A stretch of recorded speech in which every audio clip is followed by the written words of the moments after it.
In 1932, two salesmen, Parks Johnson and Jerry Belcher, rocked around Houston with portable microphones to ask people about their views on the presidential race between Hoover and Roosevelt. The recorded interviews were later used for the radio station KTRH Houston, and they were given their own show called Vox Pop. The show continued after the election, and the premise was developed into a series. After only 3 years, Johnson and Belcher moved their show to New York City, eventually became part of the regular NBC schedule, and became a popular show that lasted until its final broadcast on May 19th, 1948. I think the show did so well because it really lived up to its name, Vox Pop. This is a shortened version of the Latin phrase Vox Populi, meaning voice of the people. For the time, it was very uncommon for average people to have any type of platform to speak their mind on anything. That was for powerful and important people. There was something warm about hearing people chit-chat about normal stuff like new parenting styles older people were noticing at the time. There was something very human about Vox Pop's format that I'm sure people of the time really resonated with. It has been over 70 years since the last broadcast from Vox Pop, but the love of the on-the-street style interviews hasn't faded. Late-night TV shows still use the format, it's popular with YouTubers, and not much has really changed about how people do these interviews beyond the fact that cameras are typically used today instead of just microphones. The only thing that has changed is why people do these interviews. The vintage Vox Pop style interviews I've seen aim to highlight things that were typically ignored by the public, or to just get perspectives from people. They typically had some sort of topic, truths were discovered as we watched, and we were left to reflect. There was usually something very human about these videos. Today, we are getting a lot more of a different type of Vox Pop style interview. Videos where the supposed truth is explicitly stated in the title or intro. These interviews are typically used to support the supposed truth, and the viewer pretty much learns nothing. They just get fed whatever the hell they thought before watching the video. Feminist cringe or SJW owned by facts type videos come to mind. I'll even throw in the Trump supporters are stupid type videos into this category, to be fair, even though I agree. The reason I have such an issue with these videos is largely because they are very dehumanizing.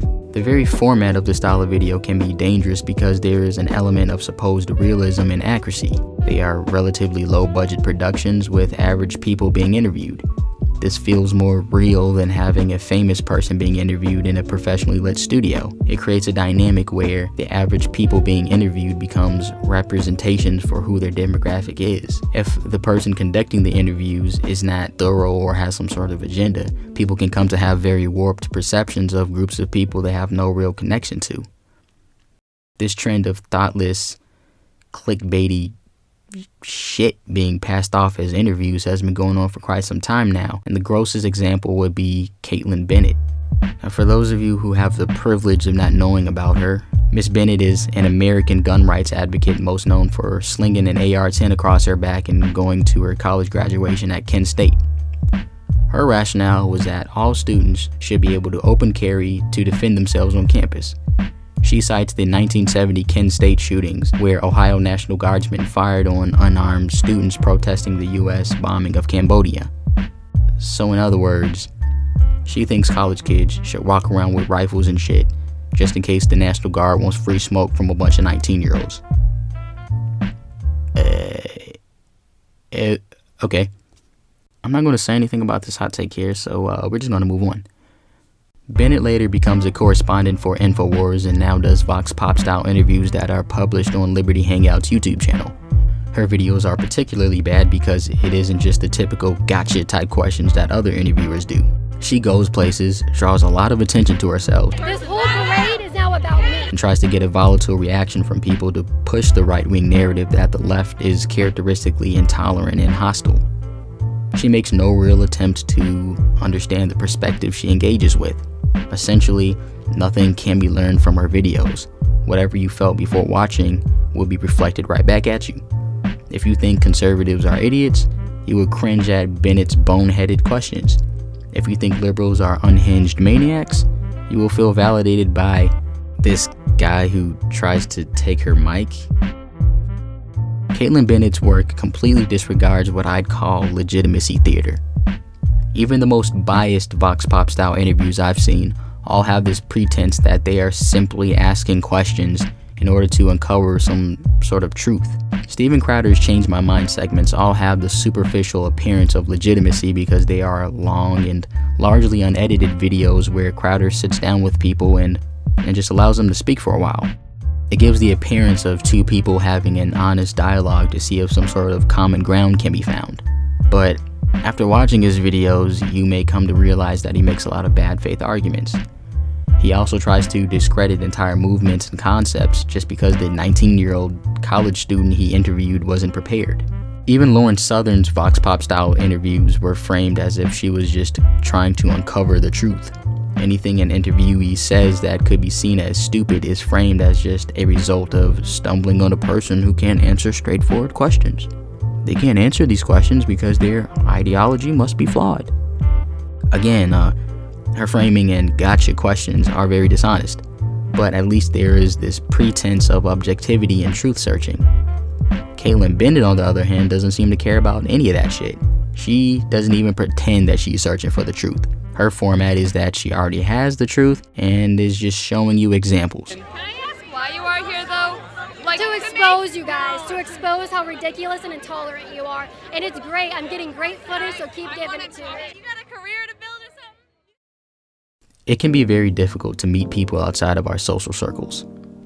For a lot of people, the internet is their only exposure to different perspectives, and they ground their opinion on certain issues based on what they understand.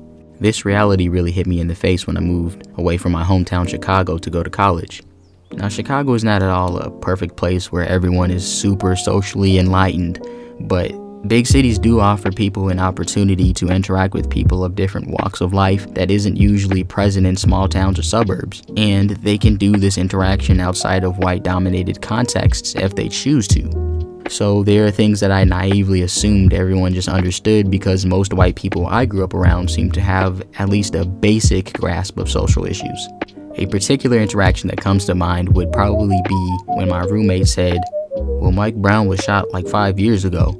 What is Black Lives Matter still going on about now?" Now, he had no idea that this was about a larger systemic issue. He had no clue that racial bias towards black people is a thing in our criminal justice system. So he also had no clue how bias could influence police interactions or how a judge or jury's preconceived notions could affect their decisions. Nor did he even understand why there is a need for prison reform in general. He seriously just thought Black Lives Matter was solely about Mike Brown, and that was shocking to me. Looking back at the interaction, it still bothers me. It took personal interaction with someone outside of his community who also had the patience to explain this stuff to him in order for him to have even a rough understanding of this topic. But what if he never met me? How would he have ever came to know any better? Thanks for watching. And if you haven't done so already, please hit the subscribe button.